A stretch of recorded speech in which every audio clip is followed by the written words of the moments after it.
Buenas, gracias por la invitación. Soy Néstor Adrián Lucero, pediatra, gastroenterólogo y realizo endoscopías. Estoy en este momento trabajando en el Hospital Rawson de San Juan, así que estoy muy agradecido por la invitación y vamos a dar la charla de gastrostomía percutánea, principalmente endoscópica, que es la que realizo yo, eh, en el contexto del curso de soporte nutricional.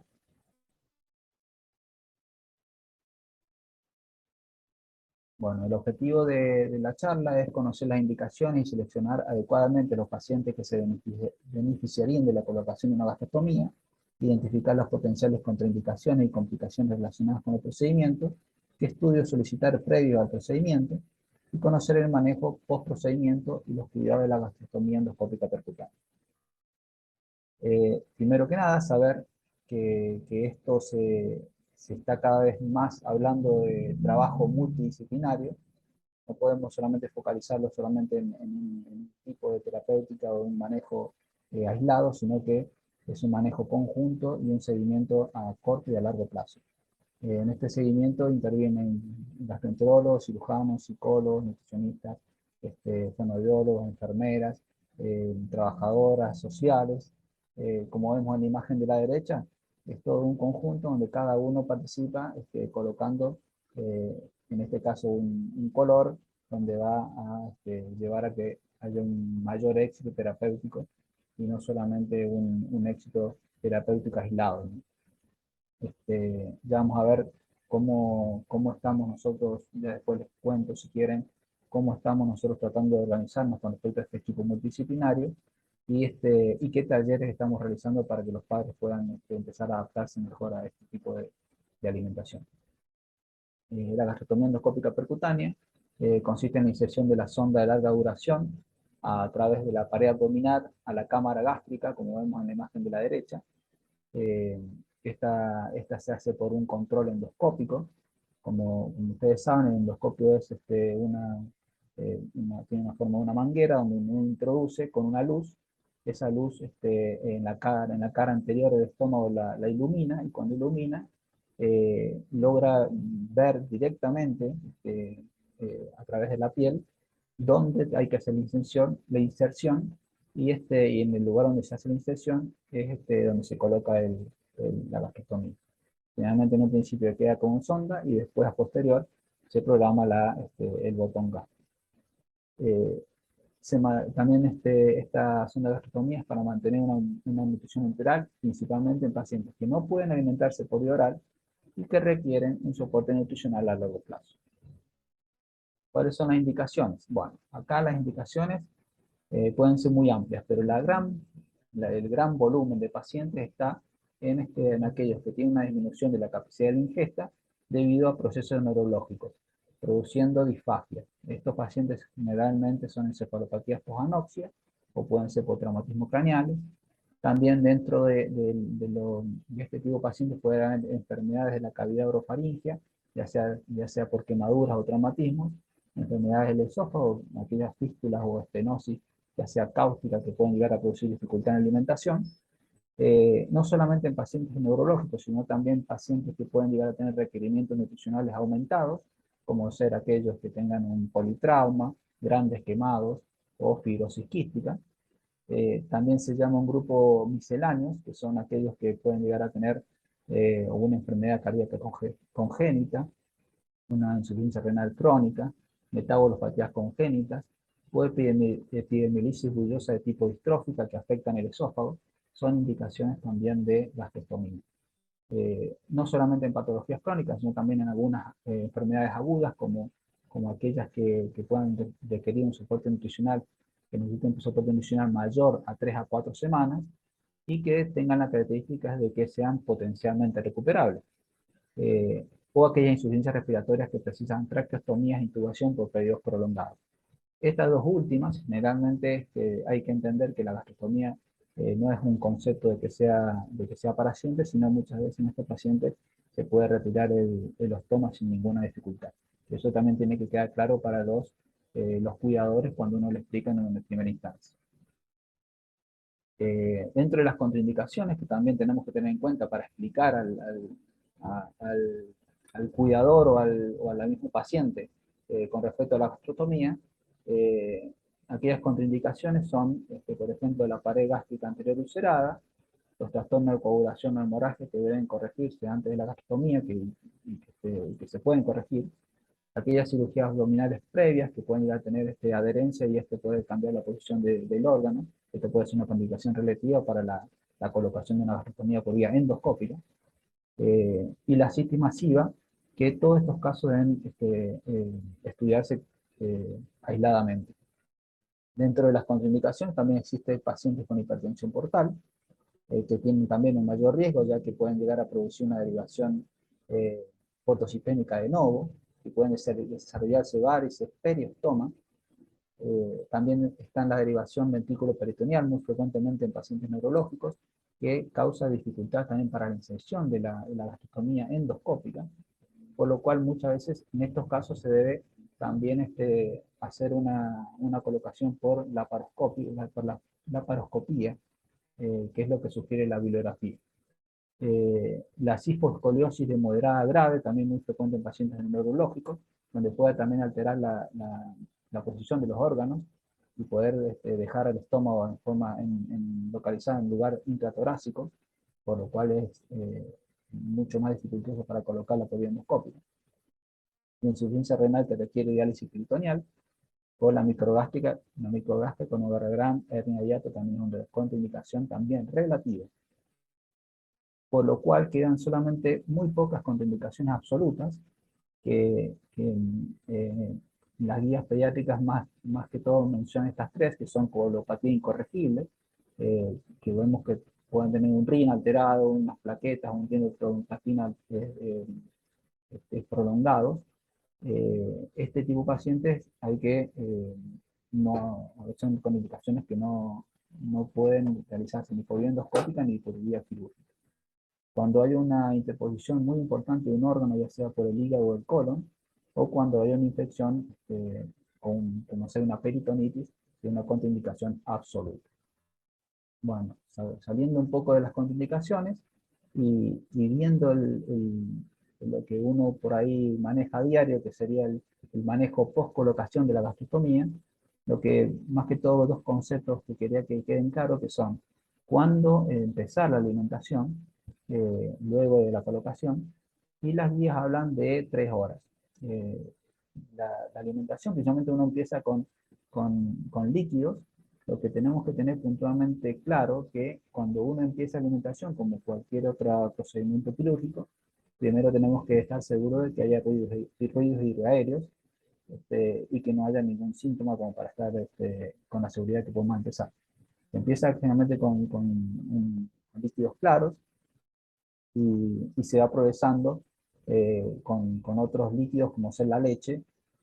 Muchos recomiendan las 24 horas, pero bueno, si tolera los líquidos claros, uno podría avanzar quizá a las 6 horas con otro tipo de sustancias. ¿Cuánto tiempo uno deja al paciente internado si solamente está internado para colocación de la gastrostomía? Y habla la bibliografía de 24 horas para observar la tolerancia a la nutrición, pero también nosotros lo agregamos el cuidado de la sonda, los riesgos que puede llegar a tener el manejo de la sonda, como para dejarlos internados y entrenados los cuidadores o al mismo paciente para que se puedan ir de alta. Teniendo esos dos parámetros bien claros, lo dejamos ir de alta generalmente en las 24, muchas veces 48 horas. Dentro de las complicaciones, vamos a manejarnos de esta forma en la charla con las complicaciones. Es un tema muy frecuente la consulta de diferentes tipos de complicaciones que pueden llegar a ser de leves a moderadas y a severas. Entonces lo que vamos a hacer es mencionarlas y después vamos a ir haciendo casos probables o supuestos para ir entendiendo un poco mejor cómo se pueden llegar a presentar esas complicaciones y cómo se pueden llegar a resolver. Las complicaciones, hablamos de que hay una incidencia de complicaciones menores del 4 al 25% en relación a las complicaciones graves que son del 1 al 4%. hay un porcentaje de mortalidad del 1% con respecto a, o relacionado a la técnica, que es bajo. Y las complicaciones más frecuentes, que son también leves, son las infecciosas, el 50%, seguida de hemorragia, migración y retirada de la sonda, y un síndrome que se llama síndrome de Barrett-Bumper, que ya lo vamos a, a tratar con más profundidad. Y dentro de las complicaciones más graves, que sí pueden llevar a, a tener internaciones más prolongadas y hasta la muerte, pueden ser la broncoaspiración, la peritonitis, las hemorragias, la fascitis necrotizante y la aparición de fístulas gastrocólicas. Aquí hice un apartado en lo que es, en lo que es la broncoaspiración o las neumonías aspirativas, que la inclinación de 30 grados para evitar el reflujo se debe hacer en todo paciente que tenga una gastrostomía, no solamente posterior a la colocación, sino también cada vez que uno lo alimenta. Pero hay que tener más cuidado en aquellos pacientes que tengan antecedentes de neumonías a repetición o esofagitis péptica. Entonces, analizamos el primer caso, un caso probable. Hablamos de un paciente que tiene antecedente de que previo a la colocación tenía una agitación psicomotriz y convulsiones que no eran bien controladas. Comienza con irritabilidad, se le agrega fiebre y preguntamos y nos dice que 10 días posteriores fueron 10 días fue el tiempo que tuvo de colocación de la gastrostomía. Al examen físico vemos que un paciente está con fiebre, taquicárdico, y la característica es que el abdomen está tenso. También observamos que está salida la sonda de gastrostomía, por lo cual lo primero que pensamos es, en este paciente, con un abdomen tenso, pensamos en una peritonitis. ¿Por qué? Por un arrancamiento precoz de la sonda, antes que se formara el trayecto fistuloso. ¿Qué hacemos? Bueno, si hay una peritonitis, siempre es la valoración con cirujano. Y lo más importante, para poder tener en cuenta en estos pacientes, ¿cómo prevenimos? ¿Cómo podemos prevenir que no pase este tipo de complicaciones?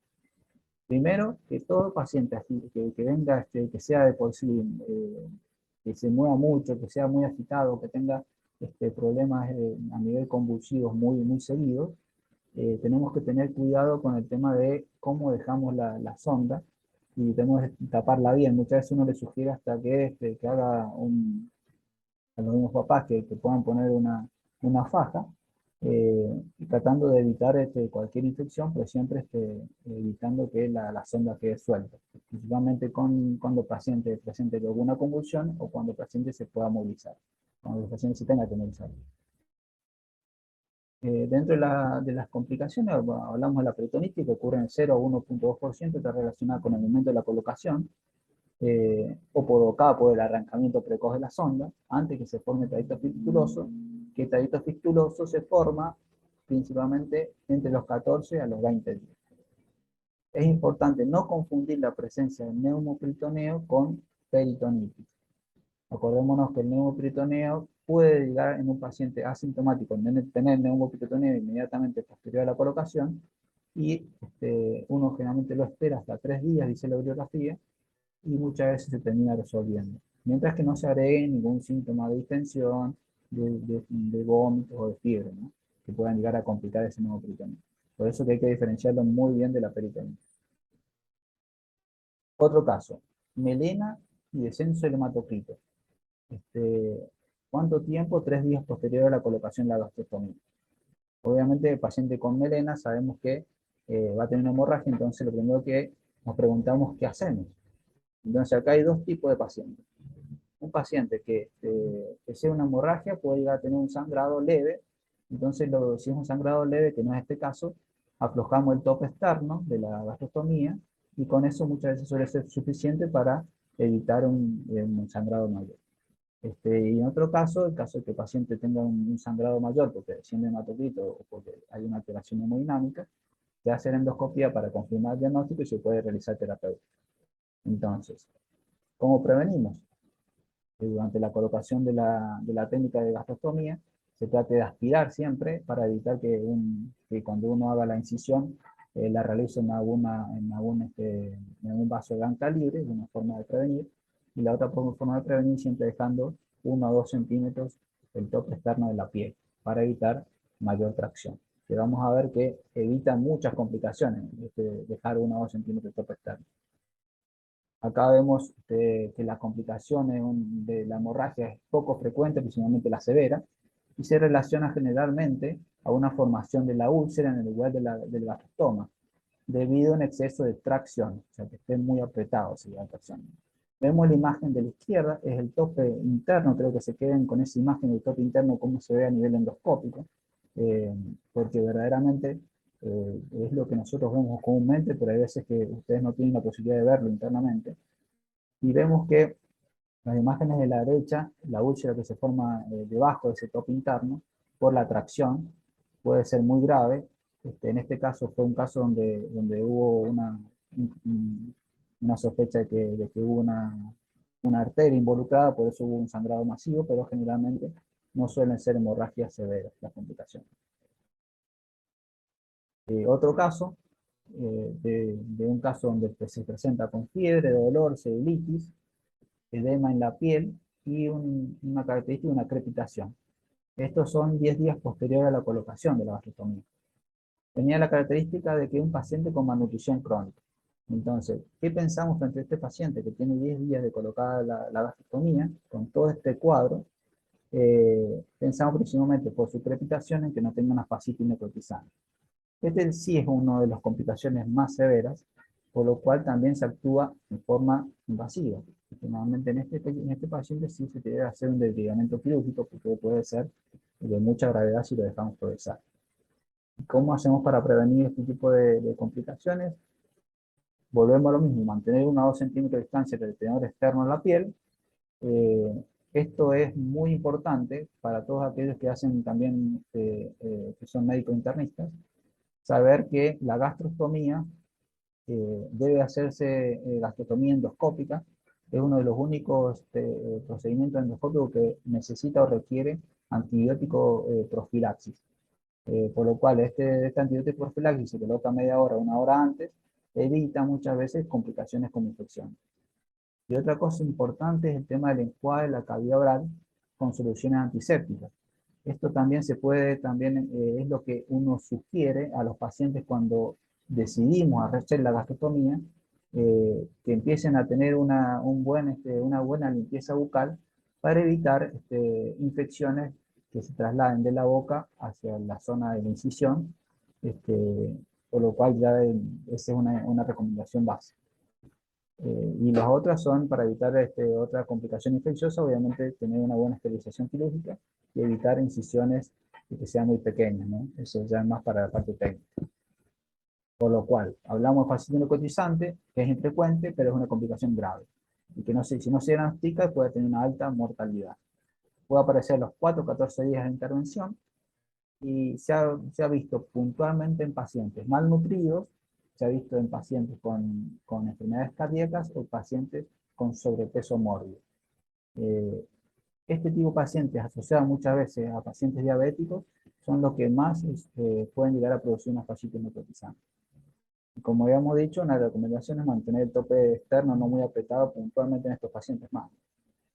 En todos estos pacientes, nosotros el que más podemos llegar a parecernos a un paciente con una desnutrición importante, hay que tener cuidado del tema de no dejar muy apretada el tope externo por esta complicación. Bueno, una complicación que todas estas complicaciones son más bien más tirando a graves, pero no son todos frecuentes, pero por eso que queríamos tocarlo. Es un paciente con diarrea y antecedentes de 4 meses previo a haberse colocado la gastrostomía. Cuando nosotros vemos un paciente con diarrea y que ya lleva no solamente 4, sino muchas veces hasta 6 meses de colocar la gastrostomía, tenemos que, lo primero que hacer es revisar cómo está la gastrostomía. Y dentro de la revisión tenemos que aspirar la sonda. ¿Por qué? Porque si esta aspiración de sonda nos puede llegar a venir un contenido con sangre o fecaloideo, si es fecaloideo, ¿qué pensamos? Pensamos que puede haber una fístula gastrocólica. Entonces, ¿qué tenemos que acordarnos de esto? Que las fístulas gastrocólicas no se presentan en forma inmediata, que muchas veces se presentan a los meses posteriores de colocar la gastrostomía. ¿Qué conducta se debe hacer? Inmediatamente retirar la sonda, porque es una sonda que es un caldo cultivo. ¿Cómo se previene? Volvemos a lo mismo, realizar todos los pasos de la técnica endoscópica correctamente. Esto lo voy a mencionar rápido porque quizás ustedes no son los que tendrían que tenerlo en cuenta, pero es como para que más o menos entiendan qué debemos hacer con respecto a la técnica. Y la técnica es cuando uno realiza la punción inicial, antes de realizar la gastrostomía, debe hacerla con aspirando. Aspirando evitamos tener un contacto de algún vaso de gran calibre y también nos sirve para ver si hay burbujeo antes de que pase al estómago, que nosotros lo vamos a ver por vía endoscópica, la aguja, quiere decir que hay una interposición de un órgano. Si vemos que el burbujeo aparece coincidente cuando aparece la aguja en el estómago, quiere decir que estamos ubicados en el lugar correcto. Son formas y técnicas para evitar cualquier complicación.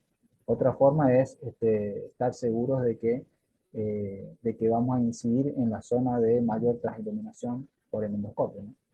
Bueno, son cosas que hay que tener en cuenta para evitar cualquier fístula gastrocólica.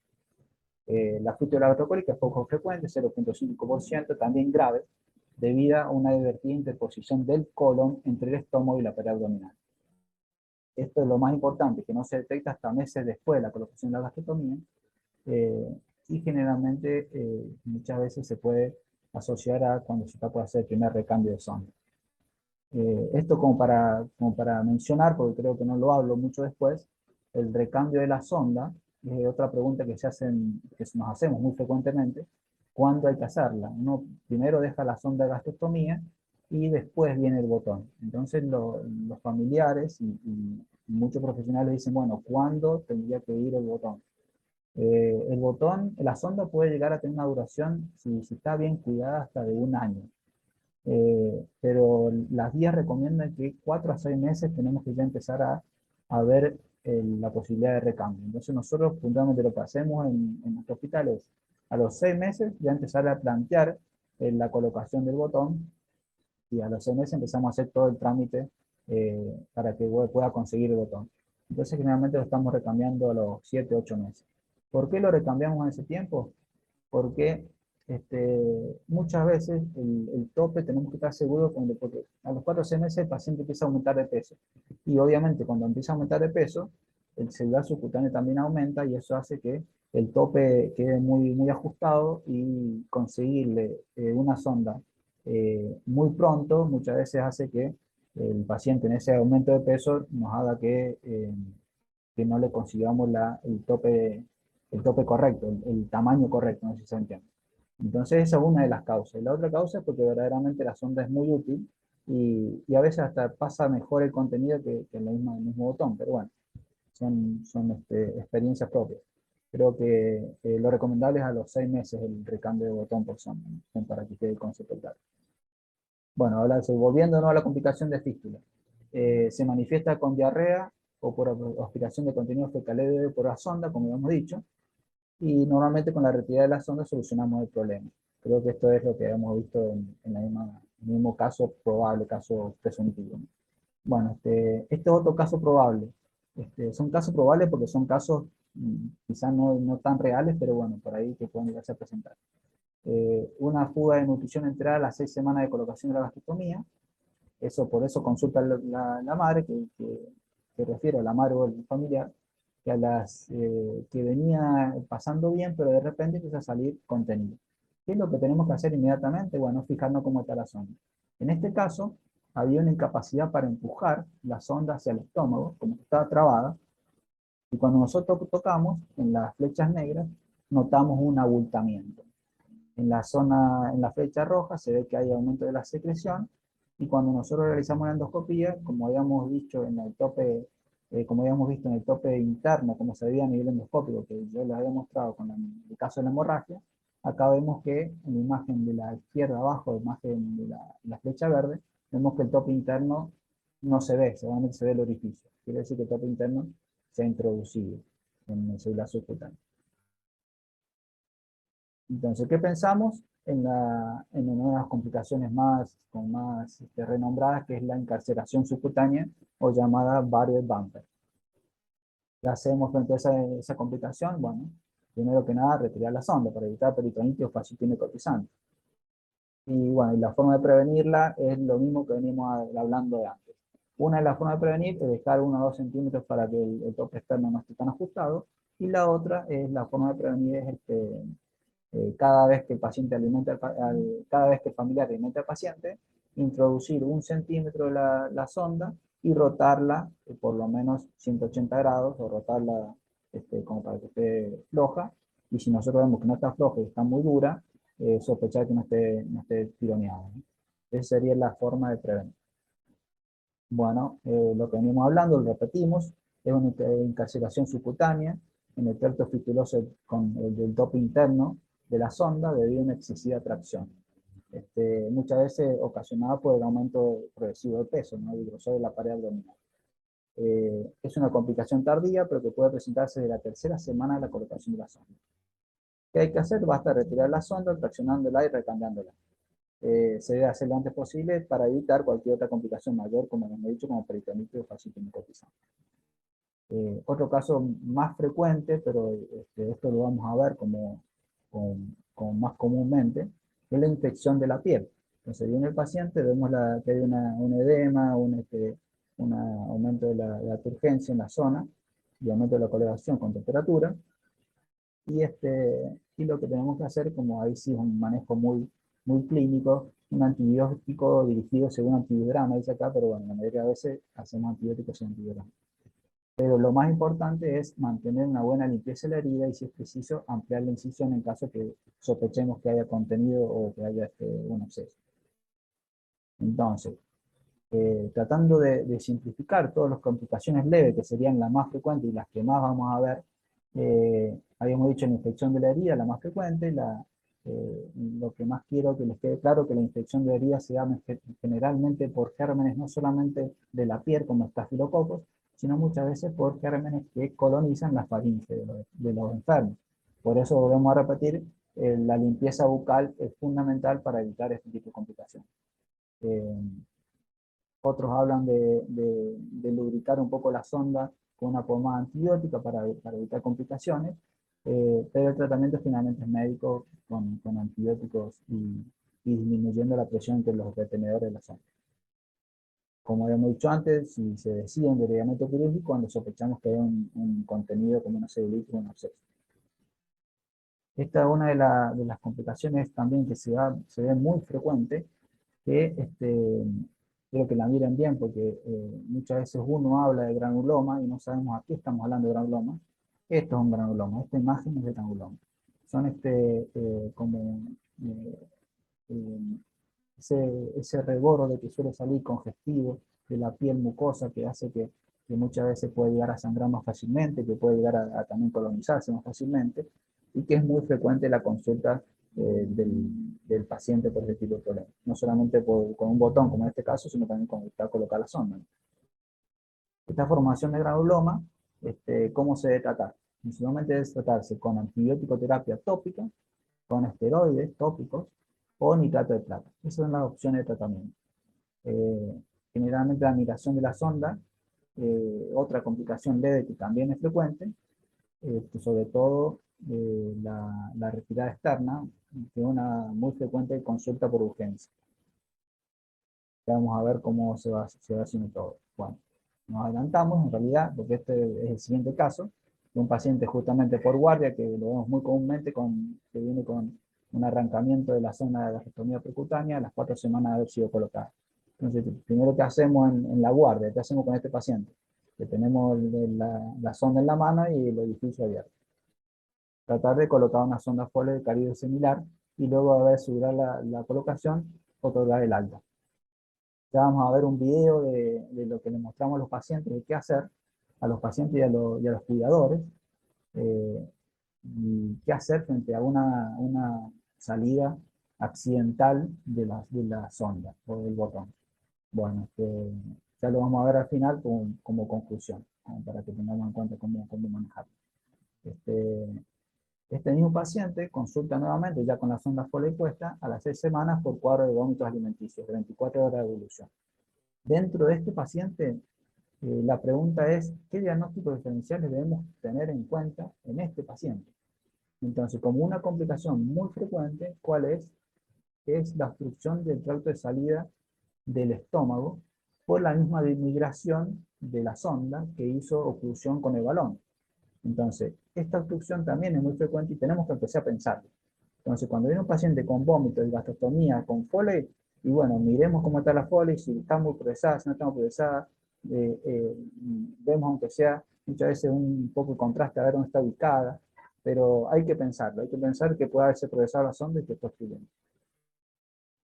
Entonces, acá está dentro de las complicaciones, la migración interna, como ya hemos dicho, y ya después, hablando de complicaciones leves, también que son muy frecuentes, son los ilios paralíticos que se dan inmediatamente posterior a la colocación de la gastrostomía, que muchas veces se terminan resolviendo a las 48 o 72 horas.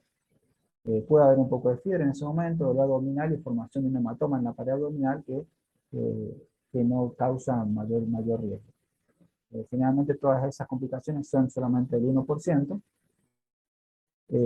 Y después tenemos las complicaciones leves también tardías, que son la obstrucción de la sonda o la salida de alimentación o secreción por los bordes de la herida. Como ya hemos dicho, estas son complicaciones leves, pero son las que más vamos a ver. El tema del deterioro de la sonda, hay que tener mucho cuidado con el tema de la obstrucción de la sonda, cuando uno trata de llenar el balón con algún contenido que es, llámese solución fisiológica o quizá con la misma destroza, contenidos que puedan ser más espesos. Lo que se sugiere es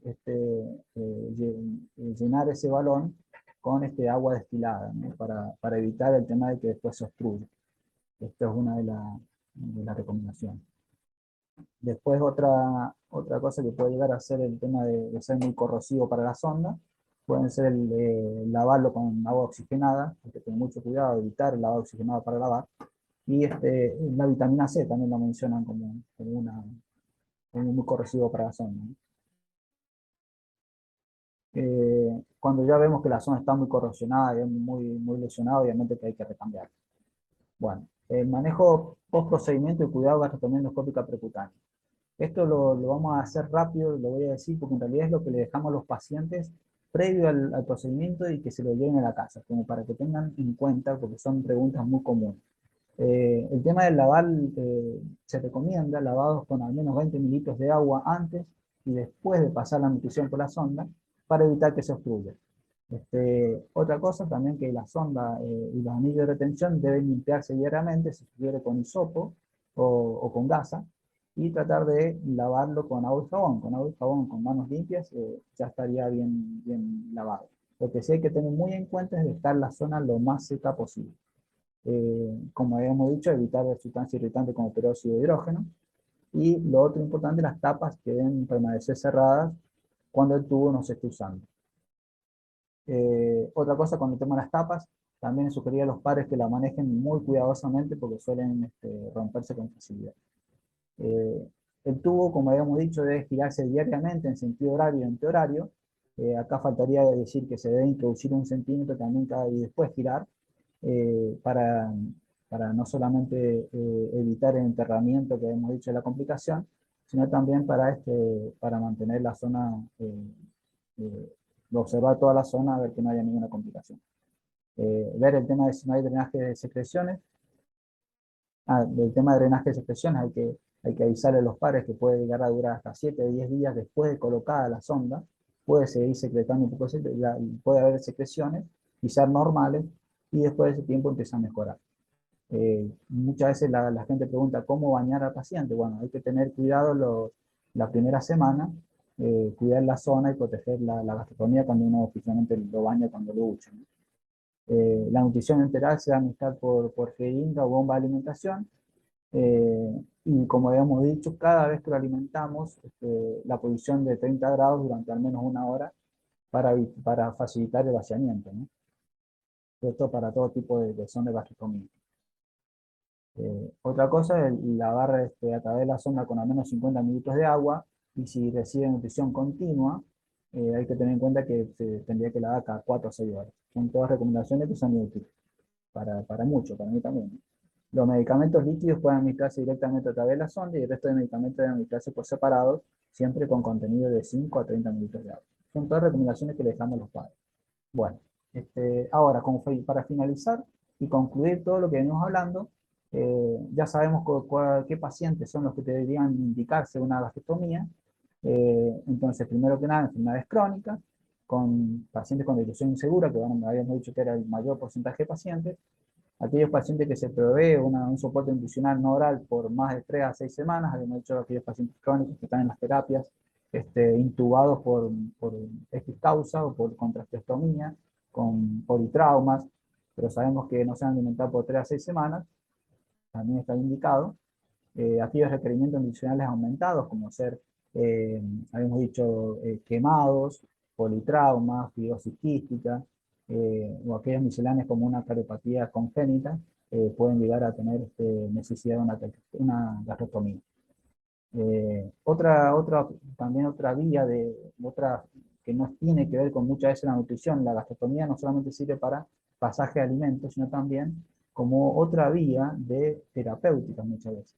En casos, por ejemplo, de una estenosis por un cáustico o estenosis muy severa por diferentes otras causas, podría necesitarse una vía de acceso alternativo para poder hacer una terapéutica y no solamente por una causa nutricional, ¿no? Bueno, dentro de eso volvemos al concepto de manejo multidisciplinario. Esto tiene que quedar como conclusión en toda la charla. El manejo multidisciplinario va a llevar a que el paciente pueda mejorar no solamente la colocación de la gastrostomía que esté bien hecha, sino que esa gastrostomía puede llegar a buen puerto si está bien cuidada, si está bien, si el paciente consulta todas las veces que tenga que consultar, cuando tenga que consultar, o sea, un paciente informado, y cuando haya un buen seguimiento por todo un equipo, ¿no?, interdisciplinario. Entonces, en ese momento, cuando uno tiene que decidir hacer una gastrotomía, primero decidimos qué estudios vamos a pedir.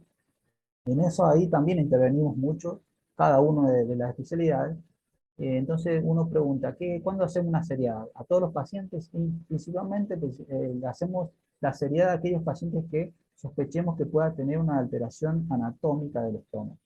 En pacientes que tengan una deformidad de la columna, en forma severa, o aquellos pacientes que, por ejemplo, tengan muchas cirugías abdominales previas, sea la causa que sea, ya sea por una válvula de derivación, ya sea este, por, la, por una malrotación, lo que fuere, ese paciente sí le indicaría una seriada para ver dónde está ubicado el estómago, previo a realizar una gastrostomía. Porque en ese momento yo decidiría si la hago la gastrostomía por vía endoscópica o si la hago por vía laparoscópica o quirúrgica abierta, ¿no? Ese sería el por qué uno pide ese estudio. El estudio de ilusión lo separé. Lo separé porque creo que el estudio de ilusión, yo creo que en todos los pacientes con delusión insegura habría que pedir un estudio de ilusión. Siempre pedirlo con el especialista que más sabe, que es la fonoaudióloga, ¿no? Pero más en aquellos pacientes que tengan una sospecha, como cuando se alimenta, tenga tos, ahogos, que demore mucho durante la alimentación, obviamente si tienen neumonías aspirativas, todo este tipo de estudios, no solamente con el estudio, sino la valoración con la fonoaudióloga es muy importante para la rehabilitación. La puse la fonoaudióloga como algo muy importante porque tanto la fonoaudióloga como nutricionista, como todo el equipo, debe hacer un seguimiento continuo. No es que con la gastrostomía solucionamos y después la terapia fonoaudiológica se queda de lado. No, justamente lo contrario. La terapia fonoaudiológica, mientras que tenga posibilidad de rehabilitación, nos va a ayudar muchísimo a nosotros después a decidir el tema de cómo continuar con el tema de la gastrostomía. El tema de la rehabilitación también tiene que ver hasta la posición del paciente para ver, mejorar muchas veces el tema hasta de, de cómo alimentarlo, de que tenga menos reflujo, de que tenga menos aspiraciones, ¿no? O sea que todo esto es un conjunto. Después otra pregunta que es muy discutida, el tema de qué hacemos con el tema del reflujo. Las guías recomiendan que el reflujo se debe estudiar solamente cuando tenga una sospecha clara, ya sea porque tenga vómitos, ya sea porque tenga sandífera, irritabilidad o un conjunto de cosas que puedan llevar a que sospechemos el reflujo. Recién ahí uno pide estudios para ese reflujo, ya sea una endoscopía con biopsia, ya sea un estudio con vaciamiento gástrico, o principalmente el estudio que hace de diagnóstico de reflujo es la pH impedanciometría. Si nosotros empezamos a pensar de que este paciente podría llegar en algún momento a necesitar una gastrostomía con Nissen o con una funduplicatura, debemos pensar en la pH intensometría. Creo que ese más o menos sería el concepto, y si vemos que la pH intensometría es positiva, vemos que tiene mucha sintomatología de reflujo en un paciente que está, que a pesar de la terapia con antirreflujo, con IVP, terapia médica, no responde, se debe considerar una funduplicatura. Eso es más o menos el concepto de lo que se está hablando ahora. Ya casi la funduplicatura, la gastrotomía, sin el funduplicatura, no, ya no. Primero hay que pensarlo dos veces antes de la funduplicatura. Ya después, si quieren, hablamos bien con las preguntas del por qué sí y el por qué no. Eh, Después, un laboratorio. Un laboratorio, nosotros puntualmente le pedimos a todos estudio de coagulación, porque vamos a hacer un estudio invasivo, o realizamos un procedimiento invasivo, pero la bibliografía habla de que principalmente se debe hacer estudio de coagulación en pacientes con enfermedad hepática, mala absorción, desnutrición, o aquellos que están bajo inmunosupresión. Eh, Terminamos de estudiar todo esto, vemos si lo derivamos al cirujano, al gastroenterólogo, o al endoscopista para que le haga la gastrostomía. Una vez realizada la gastrostomía, como dije anteriormente, no termina ahí, continúa. Es el comienzo del seguimiento y para tener un buen éxito terapéutico. Nosotros como equipo multidisciplinario, que nos estamos juntando una vez por mes, lo estamos siguiendo a las 3, a las 6, a los 12 meses. Principalmente con la parte nutricional, un seguimiento muy nutricional y muy de la parte de fonobiológica, dependiendo del paciente, ¿no? Eh, pero puntualmente lo que hay que entender es que el paciente, nos vienen a veces pacientes que seguramente les pasa mucho a ustedes, pacientes con gastrostomía que todavía siguen con problemas para aumentar de peso y a pesar de la gastrostomía, como pacientes que están con un sobrepeso exagerado, ¿no? Entonces, bueno, llegar a un equilibrio. La forma del equilibrio es, como volvemos a repetirlo, manejo multidisciplinario y que el paciente no se pierda. Creo que ese sería más o menos el concepto. Y bueno, y hablar todo el mismo idioma, ¿no? Así que bueno, esto sería toda la charla, espero que no haya sido demasiado aburrido. Les agradezco de nuevo y les dejo mi mail y bueno, cualquier duda, cualquier consulta, ahí hay un link de un canal de YouTube donde por ahí pueden ver algunas cosas interesantes con respecto a técnicas de lo que hacemos, ¿no? Y por último, quiero terminar, que 2 minutos más restarle con un videito de lo que le mostramos a los pacientes y a los médicos que están en las guardias para el manejo de extracción accidental de sondas. Ahí les mando el video y bueno, y estoy atento a cualquier pregunta para finalizar. Muchas gracias.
Estamos fabricando un tope externo con una sonda que no vamos a utilizar.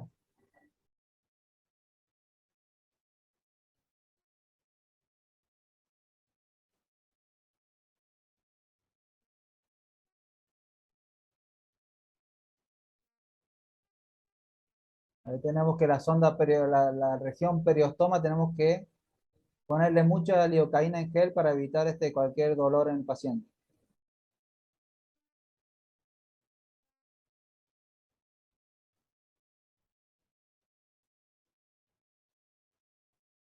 Inyectamos, traccionamos y cuando haga el tope, ahí está puesto. Marcamos para estar seguros que ahí quedó el tope, la giramos y después con cualquier tratamos de fijarla la sonda con una cinta, en caso de que no tengamos ninguna otra cosa para fijar. Bueno, muchas gracias y bueno, atento a cualquier duda.